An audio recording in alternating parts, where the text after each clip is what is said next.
Welcome to the Lost Boys, the Found Fathers podcast. I'm Gabriel O'Sullivan, and joining me is my co-host and friend, Will Haycox. We are men who have suffered the loss of a child, and through this production, we desire to offer encouragement, strength, and hope to our fellow brothers who have traveled the same journey. Good morning, Will. Good morning, Mr. Gabe. So this is episode 2 of our series entitled, I don't even remember what's it entitled, Gifts in the Grief, Wrestling with James 1. And again, to kind of recap, we're doing this because James 1 has this verse about considering it pure joy, my brothers, when you meet trials of various kinds, and then it also has a verse, and we kind of fleshed that out in episode 1. So make sure you go back and listen to that. And if not, we'll find you and cut your hamstrings because you got to do things in order. Will does not play around with that. Doesn't make sense otherwise. Doesn't make sense. And you can't just jump around episodes because then you're like an anarchist. Yep. And you probably watch Wizard of Oz. Probably. I'm not sure how that's related, but sounds good. So Wizard of Oz, when it came out, it faced major backlash even in the public media, which is interesting because back then people, like a lot of folks believed in the Lord and went to church. And kind of unlike today, which is almost like this post-Christian society that we live in. And they saw the themes of Wizard of Oz as promoting anarchy and that basically the great wizard was like God and that it was man-made and all fake. And so when you go back and think about all the themes of that show, like you're like, oh, wow, okay, I see what they're saying. It took me a while to think about it and reflect on it, but anyway, I didn't mean to say you're an anarchist. Yeah, I mean... No, you're not. Man. I'm the anarchist. You're not the anarchist, so maybe that's where we're definitely not on any list with the government. Okay, yeah, that's definitely good. not. Not yet. Not yet. So, that being said, I'm not sure how that even came up, but that... God says in verse 17 through the author James, every good and perfect gift is from above, coming down from the Father of lights. And so we're wrestling with how do we talk about joy and pain and suffering and loss and considering that joy, but then also saying that could those things actually be a good and perfect gift that James is talking about? And we're coming to the conclusion that yes, difficulty, suffering, challenges, problems, that those can be gifts from God in order to help us develop our faith, for our faith to be strengthened, for us to be able to persevere and to learn how to persevere and to have character and how to eventually have hope, as Romans 5:3-5 says. And so we're going to continue working on that and fleshing that out in this episode. So we'll maybe talk about what is a good gift in the wake of loss, and maybe even also like how do we understand that good doesn't necessarily mean pleasant. Yeah, I mean, I would say like start off like I wouldn't want to say, and I wouldn't want people to hear that you can't speak to an issue unless you've been through it, because that would mean, no pastor can counsel somebody through divorce unless he's been divorced, or he can't counsel somebody through whatever, you lost your job unless he's lost his job. You can't witness to a man who's coming out of prison, who's made a mistake and spent some time in jail unless he was in jail. So I don't want to say that because we know that's not true, that, Jesus felt, the Bible says Jesus felt every temptation that was common to man, but he didn't do all those things. We know he didn't sin, but still he's a moral authority. He had teaching on how you deal with money, how you deal with your spouse, how you deal with society and loving others and showing them Christ-like love. So we know that the truth of the Bible isn't you can't give someone hope or encouragement unless you've been in that bad situation. But with that being said, we're hard-headed humans, and for us, it's a whole lot easier to stop and listen to someone if we know they've been through something that we've been through or that we're currently going through. And so I would say, just one example of a good gift that you don't expect through, a time of grief, and we're talking about losing a child, is you kind of like I talked about in the last episode, like there's a point where you'll come to the end of yourself and you feel like you're stuck. You don't know how you're going to get through it. You know, I remember distinctly at one point in the couple of weeks after we lost our son that, you know, when I was in college, I did like the partying lifestyle, and I drank, and I just had, you know, I was more concerned about fun than I was about anything else. Mm-hmm. And I remember very distinctly remembering and having a conversation with my wife about like, hey, there's like a fork in the road right here. I'm to the place where I need something more than what I have, than what's within me, to make it through every day and to, you know, continue getting up, going to work, and spending time with my wife and just making it in life. And I could see the path of going back to doing the things I was doing when I was in college, to drink, to party, to just to try to numb that pain through substance abuse, or to trust God and to give him the pain. And I knew those were the only two ways that I knew how to handle that situation. And thankfully, through my wife and through the wisdom the Lord's given me, we're going to trust the Lord and give him that pain. But through that, it wasn't just I gave him pain, he made me feel better for a little while, I had more pain, I gave it to him, made me feel better for a little while. Through the act of trusting him, he strengthens you. So it's just like, you know, working out and going to the gym. Through building that habit, it makes it easier the next time to go back to the gym, because you're seeing, hey, I put in this hard work and I'm getting a benefit of, you know, you feel accomplished. Your muscles are tired in a good way. You're starting to see some benefit physically. You're starting to see, you know, hey, this is a little easier than it was last time. And so just like you're building muscles in a gym, you're building that muscle, you're building that habit that, you know, you went through the worst time you ever had in your life when you lost your child and you and your wife are on separate pages and y'all are arguing all the time and you don't want to talk to each other, and the Lord brought you together through that. Now you lost your job, or now, you know, something comes up and you're dealing with issues in the extended family and it's hard and there's a lot of emotional baggage, whatever's going on. Now you already have that reflex of, let's trust the Lord, let's give it to the Lord. And that will make it easier and easier for you to seek his wisdom and to hear and be obedient to his counsel when you get it. Well, I love that. And I think that's, you know, a good reminder of that. What you're going through may not be pleasant in the moment, but on the other side of it, we can see the blessings of the difficulty because of what you just said, is that it allows us to grow closer to the Lord. It can develop our relationship with God to a different level, a better level. It teaches us to be dependent on him. It helps us to get to his heart and to allow him to have control of our heart and our mind. And those are good things. Like, that's what we want. We want to be one with the Lord. Like, Jesus even prayed for that. He says, you know, in his lengthy prayer before his arrest and crucifixion, he says, Father, I pray that they will be one as we are one, you know, and meaning that God, you know, he wants us to be able to have that kind of abiding relationship, you know, with the Father that he, of course, had because he was God. And again, it makes me think of we always use sports analogies here because we both grew up playing ball, right? About how, and the one that's easy to go to is conditioning, in that it's never fun doing conditioning, and it's not pleasant.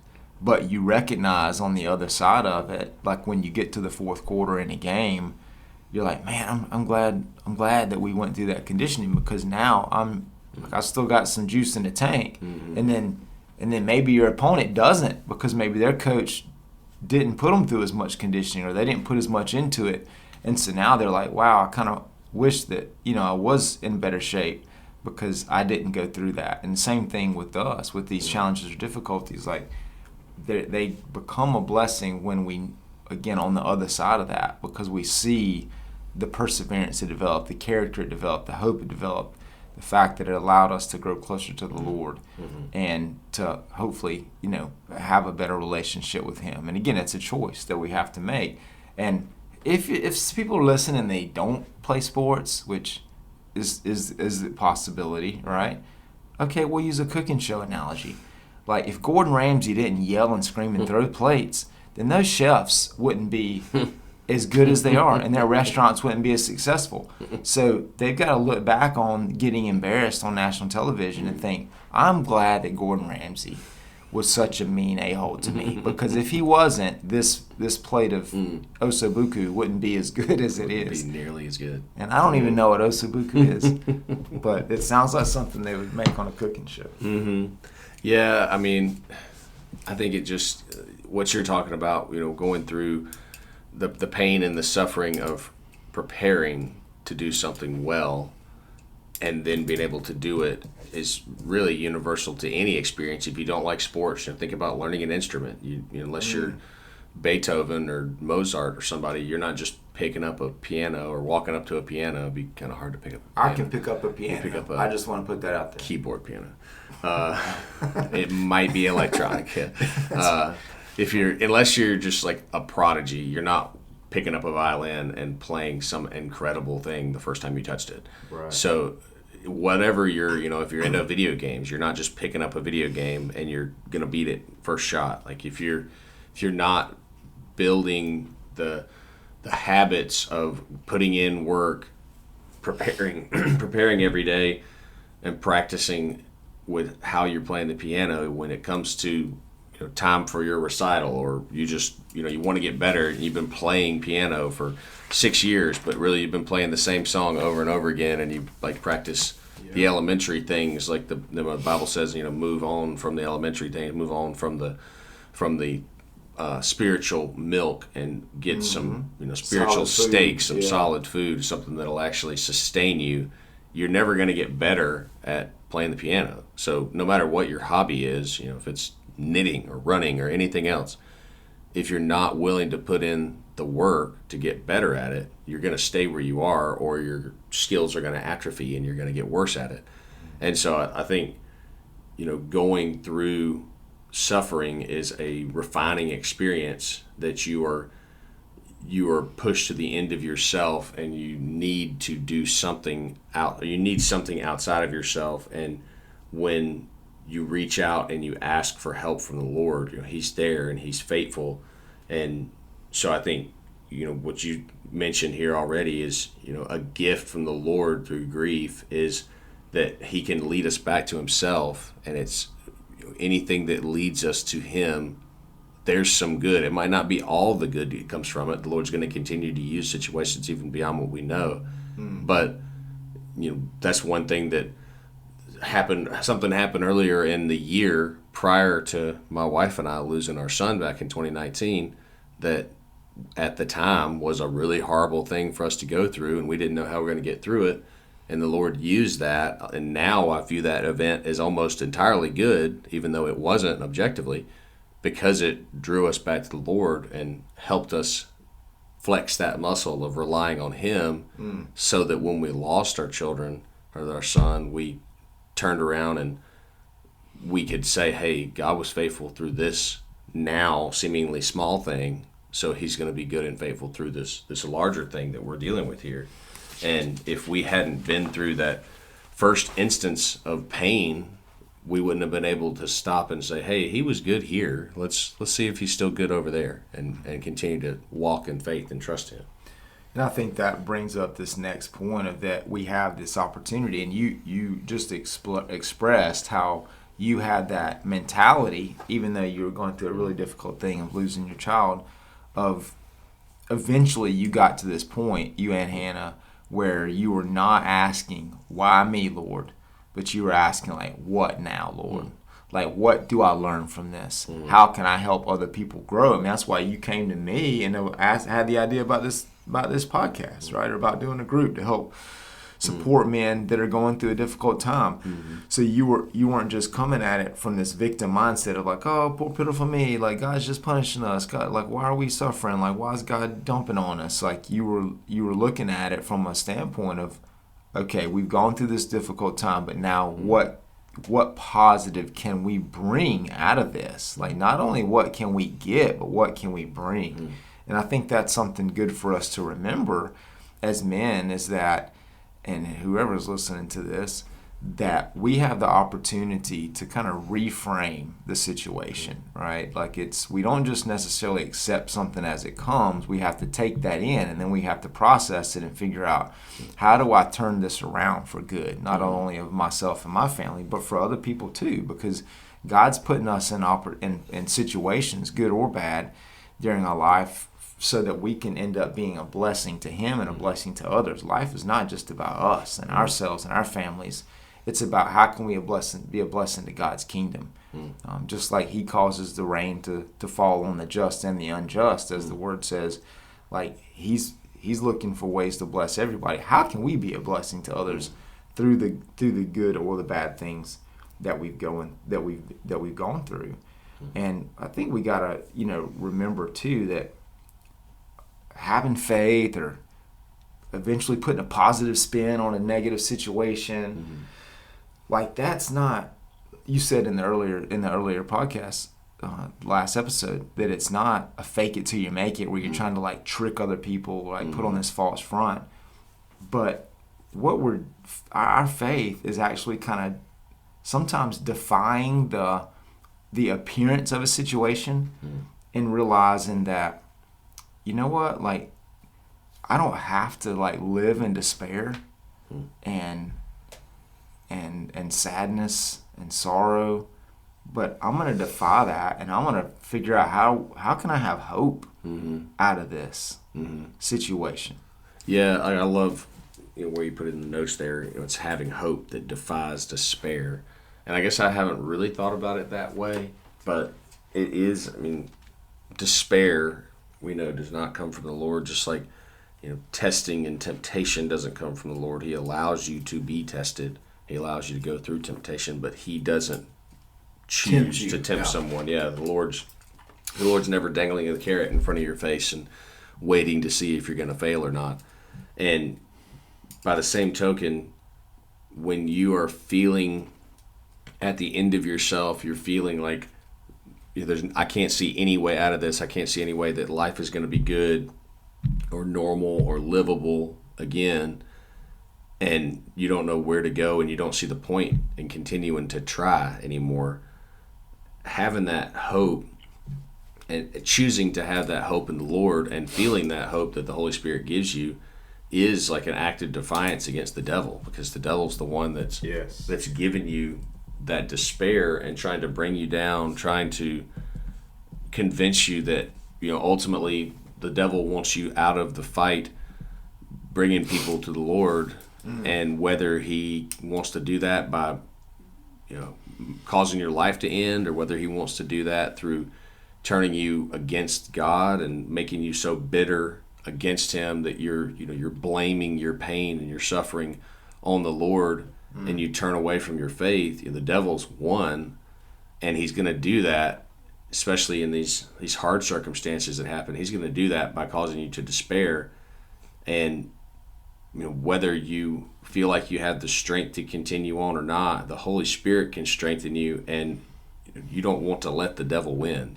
Like you don't want to give up and sit down and say, well, I tried for a little while. I tried the good Christian thing, but this bad thing happened to me and my family, and it very well may be extremely terrible, but this bad thing happened to my family, so God's not good anymore. I guess I'm gonna go on and I'm going to try something else. I'm going to try being an atheist. I'm going to try to be jaded and bitter about everything. I'm going to try a different faith. I'm going to try this or that. And the devil is one. So I think finding that hope in the Lord and realizing that, hey, you're going to put your stake in the ground and you're going to say, this is where I'll stand, that my God has been faithful, has brought redemption, brought hope out of suffering for thousands of years, from the beginning of human history, that He created a perfect world, and Adam and Eve failed and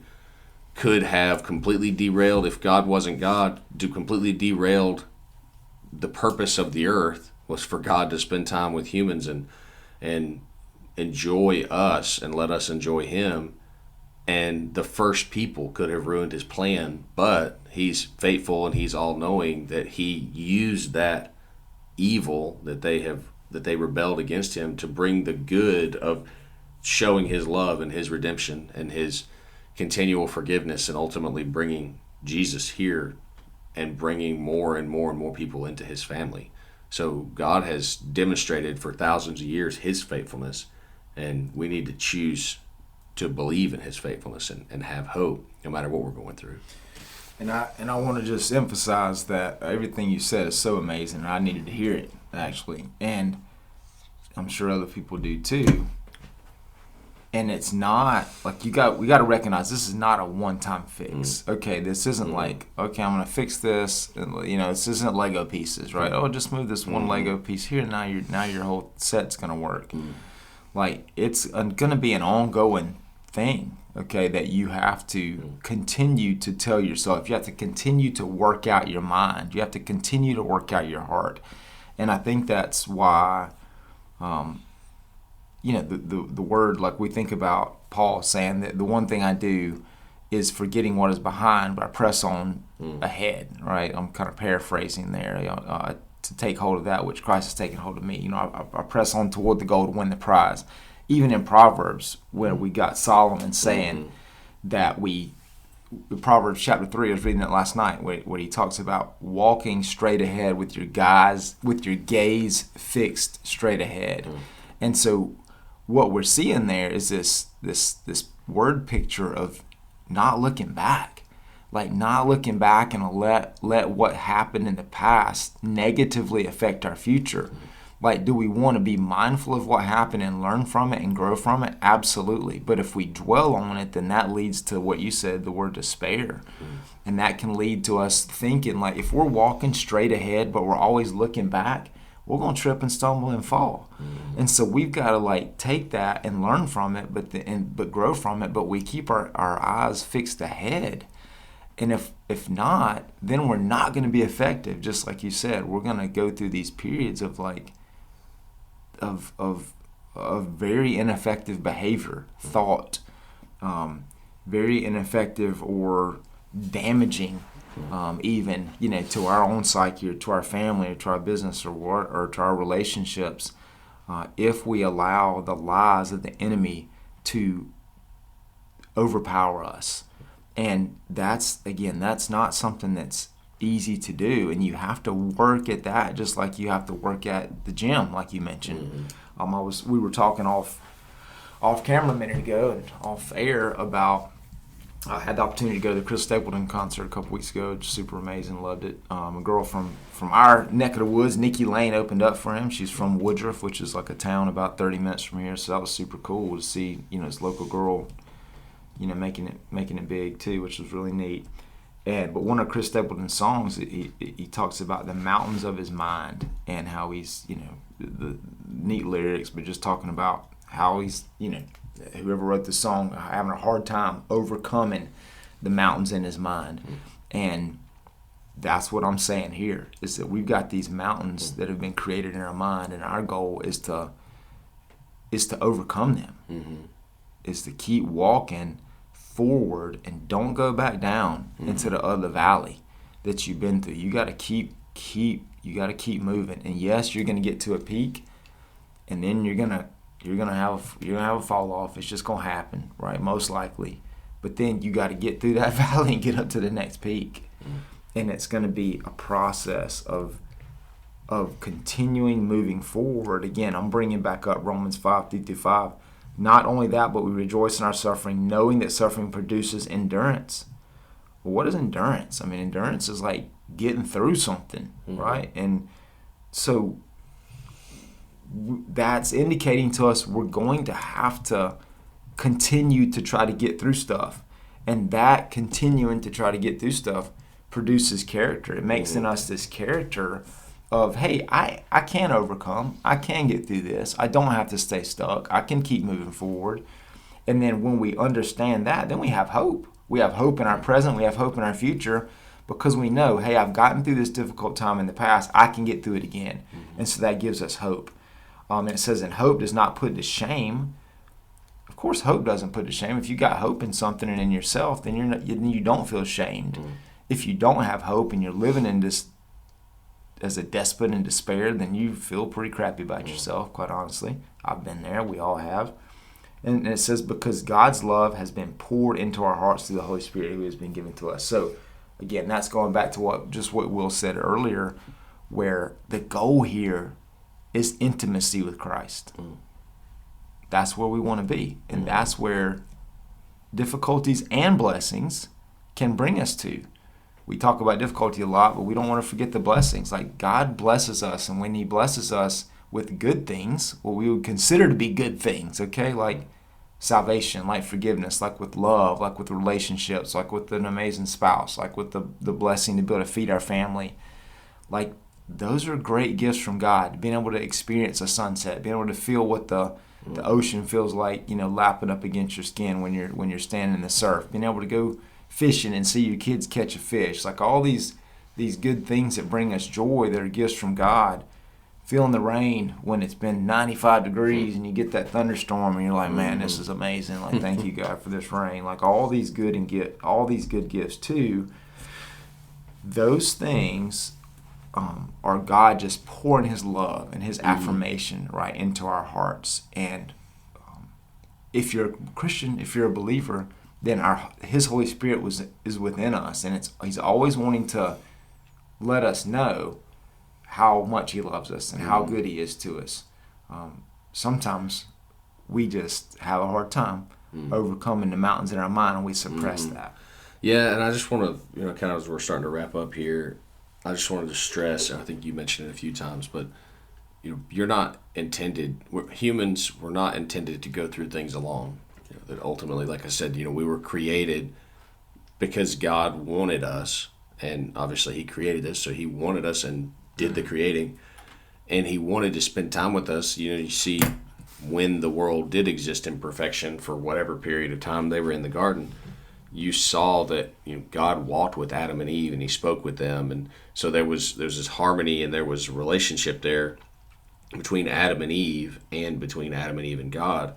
And so we're not meant to go through all of our trials and sufferings alone either. That whether we have our wife that we're going through it with, with close friends, with family, with our church, with our friend group, whoever we're going through it with, we need to learn to rely on those people and seek out good and godly community. And once that's why you need to be established in a church, is not because of the legalistic, if you don't go to church on Sunday, you're not going to heaven, but because the Lord created us as beings that need community. We need support. We need people there with us to celebrate when we do great and when life is good. And we need people there to be sad with us and hold our hands and be quiet. And like Job's friends at the beginning, when they were actually being helpful, to just show up and sit down beside them and go through the suffering with them, and hopefully be smart enough to keep your mouth shut and not offer a bunch of incorrect advice like Job's friends after they started talking. But that's something I just think needs to be stressed here, is this idea of, and we've talked about it over and over in the podcast, that you're a man, you need to toughen up, stiff upper lip, don't complain to your wife, don't tell your wife that you're suffering, when your friends ask you how you are, don't just say, I'm good, man, and move on. When people at church that care ask if there's anything they can be praying for you about, or if there's anything they could do to help your family, don't just say, no, we're good, I don't want the attention on us, or people have talked about us enough, or whatever, we don't need anything, I don't want to accept help from anybody, I don't want to show weakness. Like, don't do that. Let those people that love you and are willing to love on you do that, and they are being faithful to the Lord and honoring him and showing the gospel and Christ's love through loving on you, and you are being a good believer to accept help and let the people that God has placed around you do the gospel, to live out the gospel and show the love of Christ, build you up, encourage you, preach the truth to you about God, about your circumstances, about who you can trust in your circumstances. So I just think that's, suffering is not meant to go through it alone. When you're, wrap that up, when you're playing football, when you're playing basketball, even the best basketball players in the world, Michael Jordan, I don't know. Shea Gilgeous-Alexander might have something to say in a few years here, but I'm a Thunder fan. If you haven't told me, you can go watch. The Thunder won the championship. Almost a little more than a month ago. Mm-hmm. But no, I mean, I just to use like the recency bias of that when Shea Gilgeous-Alexander won the MVP, all he wanted to talk about was his teammates. Like he had whatever, including the two-way guys. Now there's 15 guys on the roster and 3 more guys that are two-way players. So he's got 17 guys up there on the stage with him and his coach. And so like instead of this being this interview where it's like, hey, there's this guy, he's the best basketball player in the league this year, we're going to talk about how great he is. He wanted to point back and say, like, I'm only as good as I am because of these guys. Mm-hmm. Like there's a lot of things they do. I might be the best player in the world right now, the best player in the league this year, but I couldn't be as good as I am without the support of this guy who's my co-star, but also this guy who's the 14th man off the roster who maybe trains with me. Mm-hmm. And so like just to have that mindset that no matter what you're going through, whether it's good and you're being celebrated or whether it's bad and everybody's talking about how bad you did this, how poorly you handled this situation, there's other people around you who are picking up the slack and helping you get where you're going. And when you're doing great, they're like right there beside you, man, like keep pushing. And when you're struggling, they might be right there beside you saying, hey, keep pushing, do one more rep, do one more day, like make it one more day through your job, make it one more day going to church, one more day, being faithful to go to your small group and tell them how much you're struggling. Like whatever it is, you need somebody there beside you, pushing you closer to the Lord. That'll preach, man. You're preaching to me. Wish you'd keep your mouth shut sometimes. No, but thank you for saying that. Again, we all need to hear that, especially as guys. And I'm the world's worst at keeping it in kind of thing and just, trying to put up that facade, so to speak, which I'm not good at construction, which I can't put up facades, so that's the problem right there. Don't worry, I'm a project manager, superintendent, so I don't actually do the work anyway. I just read the drawings and tell them what to do. The people that actually know the work, they do the work. There you go. That's awesome. The secret of being a project manager. I hear you, brother. You need to switch. Yeah, you have to know how to read drawings, so it's not that hard. That is but cool. Yeah, I'll take the credit. That's right. That's awesome. Well, just speaking of that, please, if you're listening to this, watching it, whatever, like you want to shoot us some questions, comments, editorials, you reach out to us through the social media, through our email. You can find all that, of course, on our sites and Lost Boys to Found Fathers. Check that out. We want to be a resource for guys, and we hope that we are being, and for ladies too that are listening. So we appreciate the opportunity, and these are things stuff we've been through is not stuff we would have chosen for sure, but it's what we've been given, and this is. So we're trying to obviously turn it for good, and hopefully make a positive impact and give folks some help like we've been helped, and comfort where we've been comforted. And so also just make sure you check out my books if you'd like to. Every Little Thing, 6 Small Steps to Perfect Peace, and Lost the other one, which is called Thy Will Be Done. Put a question mark at the end of that. Trusting God in the midst of suffering, pain, or loss. Thank y'all for joining us today, and let's not be lost. Let's be found in Him.